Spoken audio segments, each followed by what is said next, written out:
Hi friends, ಈ ವಿಡಿಯೋದಲ್ಲಿ ತೋರಿಸ್ತೀನಿ ನಿಮ್ದು ಫುಡ್ ಲೈಸೆನ್ಸ್ ಸ್ಟೇಟಸ್ ಹೇಗೆ ಚೆಕ್ ಮಾಡ್ತೀರಾ ನೀವು. ಅಪ್ರೂವ್ ಆಗಿದೆಯಾ ಇಲ್ಲ ರಿಜೆಕ್ಟ್ ಆಗಿದೆಯಾ, ಏನ್ ಸ್ಟೇಟಸ್ ಅಲ್ಲಿ ಇದೆ, ಪೆಂಡಿಂಗ್ ಅಲ್ಲಿ ಇದೆಯಾ, ಅದು ಚೆಕ್ ಮಾಡೋದು ಹೇಗೆ, ಅದು ಕಂಪ್ಲೀಟ್ ಪ್ರೋಸೆಸ್ ತೋರಿಸ್ತೀನಿ. ಸೊ ವಿಡಿಯೋಗೆಲ್ಲ ಸ್ಕಿಪ್ ಮಾಡಬೇಡಿ, ಎಂಡ್ ವರ್ಗು ನೋಡಿ.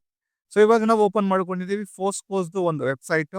ಇಲ್ಲಿ ನಾವು ಟ್ರ್ಯಾಕ್ ಅಪ್ಲಿಕೇಶನ್ ಮೇಲೆ ಕ್ಲಿಕ್ ಮಾಡ್ತೀವಿ. ಇಲ್ಲಿ ನಿಮ್ದು reference number, application reference number ಹಾಕ್ತೀರಾ. ಇಲ್ಲಿ ನೀವು ಕ್ಯಾಪ್ಚಾ ಫಿಲ್ ಮಾಡ್ಬಿಟ್ಟು ಸಬ್ಮಿಟ್ ಮೇಲೆ ಕ್ಲಿಕ್ ಮಾಡ್ತೀರಾ.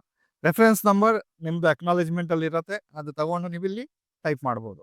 ನೋಡಿ, ಅಪ್ಲಿಕೇಶನ್ ಸ್ಟೇಟಸ್ ಓಪನ್ ಆಯ್ತು. ಸೊ ಇಲ್ಲಿ ರೆಫರೆನ್ಸ್ ನಂಬರ್ ಇದೆ ನಿಮ್ದು, ಇಲ್ಲಿ ನಿಮ್ದು ಕಂಪನಿ ನೇಮ್ ಇದೆ, ಅಡ್ರೆಸ್ ಎಲ್ಲ ಬಂತು. ಸೊ ನೋಡಿ, ಇಲ್ಲಿ status of application stage 1 processing to be initiated. ಇನ್ನೂ ಪ್ರೊಸೆಸಿಂಗ್ ಅಲ್ಲೇ ಇದೆ, ಇನ್ನೂ ಆಫೀಸರ್ ಕಡೆಯಿಂದ ವೆರಿಫಿಕೇಶನ್ ಆಗಿಲ್ಲ ಇದು. ಓಕೆ, ಸೊ ಇದಕ್ಕೆ ಏನ್ ಮಾಡಬೇಕು, ನೀವು ವೇಟ್ ಮಾಡಬೇಕು ಪ್ರೊಸೆಸ್ ಆಗೋವರೆಗೂ. ಸೊ ಫ್ರೆಂಡ್ಸ್, ಸ್ಟೇಟಸ್ ಚೆಕ್ ಮಾಡೋದು ನೋಡಿ ಇಷ್ಟೇ ಪ್ರೊಸೆಸ್.